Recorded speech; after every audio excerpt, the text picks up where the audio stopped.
Hello everyone, कैसे हो आप सभी। आज का महत्वपूर्ण वीडियो उन सभी स्टूडेंट्स के लिए जो भी अभी एचएस का एग्जाम दे रहे हैं, जो भी क्लास 12 का एग्जाम दे रहे हैं।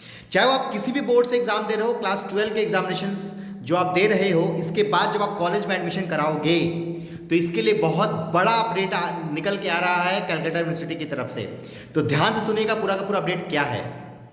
जैसे कि आपको पता है कि ऑल ओवर इंडिया में यूजीसी के द्वारा एक नोटिफिकेशन आया था 1 साल पहले कि सभी यूनिवर्सिटीज में ABC academic banking credits applicable होगा सभी स्टूडेंट्स के लिए। मतलब किसी भी यूनिवर्सिटीज में यदि आप एडमिशन कराने जाओगे तो आपको एबीसी आईडी नंबर आपको वहां पे जनरेट करके आपको वहां पे पुट करना पड़ेगा। ये कलकत्ता यूनिवर्सिटीज में अभी तक एप्लीकेबल नहीं था, आज के समय में ये एप्लीकेबल हो गया। इसका मतलब कि सर यदि आप क्लास 12 का एग्जाम दे रहे हो और अब आप इसके बाद कॉलेज में एडमिशन कराओगे तो अब आपको वहां पे आपको एबीसी आईडी को क्या करना पड़ेगा, जनरेट करके उसको वहां पे पुट करना पड़ेगा, तभी आप एडमिशन का फॉर्म फिलअप कर सकते हो। अब क्वेश्चन अराइज होता है कि सर एबीसी आईडी होता क्या है। सर देखिए यदि मैं बात करूं एबीसी आईडी के बारे में तो एबीसी आईडी एक समझ लीजिए एक डिजी लॉकर डॉक्यूमेंट्स है जिसके जरिए आपको एक यूनिक आईडी दे दिया जाएगा। सर इस यूनिक आईडी का फायदा क्या है। देखिए अभी करंट सिनारियो में क्या होता है कि कोई भी बच्चा यदि सपोज मान लीजिए वो कलकत्ता यूनिवर्सिटीज में फर्स्ट सेमेस्टर्स में पढ़ता है।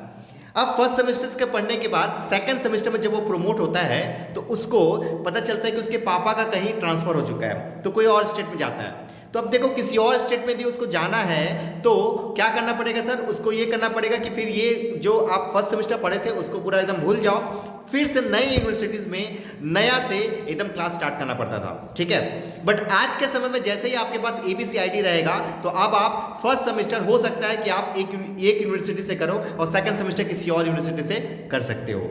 मान लीजिए आपका फाइनल ईयर है, एकदम फाइनल ईयर है और आप किसी यूनिवर्सिटी से आप शिफ्ट होकर किसी दूसरे यूनिवर्सिटी में जाना चाहते हो तो आप ये भी कर सकते हो इस आईडी के जरिए। इस आईडी में क्या होगा, आपको एक कोड नंबर दिया जाएगा जो कि आपको एडमिशन एडमिशन से रिलेटेड जब एप्लीकेशन फॉर्म भरोगे तो वहां पे पुट करना पड़ेगा। अब क्वेश्चन अराइज होता है कि सर एबीसी आईडी बनेगा कैसे। मैं एक सेकंड वीडियो बनाऊंगा जिसमें आपको प्रोसेस बताने वाला हूं कि सर ये आईडी बनेगा कैसे, एबीसी आईडी बनेगा कैसे।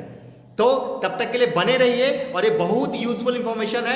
डे टू डे एनईपी आने के बाद डे टू डे चेंज आते रह रहा है आपके सिलेबस में और आपके करिकुलम में। तो जरूर से इस पर्टिकुलर चैनल्स को सब्सक्राइब करके रखिए और लाइक करके रखिए और अपने फ्रेंड सर्कल्स और अपने जूनियर्स को जरूर से शेयर कीजिए क्योंकि बहुत ही यूजफुल इंफॉर्मेशन है।